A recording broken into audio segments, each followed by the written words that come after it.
कहानी का नाम अनोखा बीज। एक बार की बात है, एक गांव में रामू नाम का एक गरीब किसान रहता था। रामू के पास थोड़ी सी जमीन थी जिस पर वह दिन रात मेहनत करके अपना और अपने परिवार का पेट पालता था। रामू अपने खेत में काम कर रहा था। उस दिन सुबह सुबह सूरज निकलते ही रामू अपने खेत में पहुंच गया। उसकी आंखों में थकान तो थी, मगर उम्मीद की एक चमक भी थी। खेत की मिट्टी सूखी थी, बारिश को महीनों हो गए थे। रामू ने हल उठाया और खुद ही खेत जोतने लगा। बीज बहुत कम थे जो पिछले साल की फसल से बचा कर रखे थे। वो मिट्टी में बीज बो रहा था और आसमान की ओर देखकर भगवान से दुआ कर रहा था। उसी समय उसे जमीन में कुछ चमकती हुई चीज दिखी।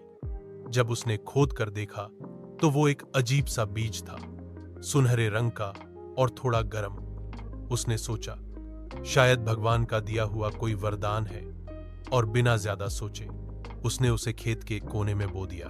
दिन बीतते गए, बाकी बीज तो धीरे धीरे अंकुरित हुए, मगर वह खास बीज अगले ही दिन एक छोटी नन्ही बेल बन गया।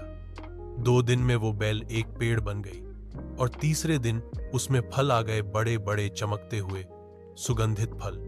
रामू उस पेड़ को हैरानी से देख रहा था जैसे कोई सपना हो। पूरा गांव देखने आ गया, किसी ने ऐसा पेड़ कभी नहीं देखा था।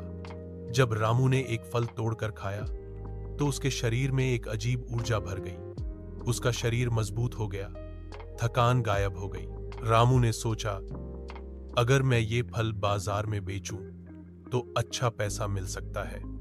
हप्पा दमार। उसी दिन वो फल लेकर हाट गया। वहां उसे देखकर एक व्यापारी ने कहा, यह तो बहुत कीमती फल है, मैं एक के 100 रुपए दूंगा। रामू की जिंदगी बदल गई। धीरे धीरे वो पेड़ और फल देता गया और रामू गरीब से अमीर बनता गया। रामू अब उसी खेत में खड़ा था, मगर इस बार मुस्कान के साथ।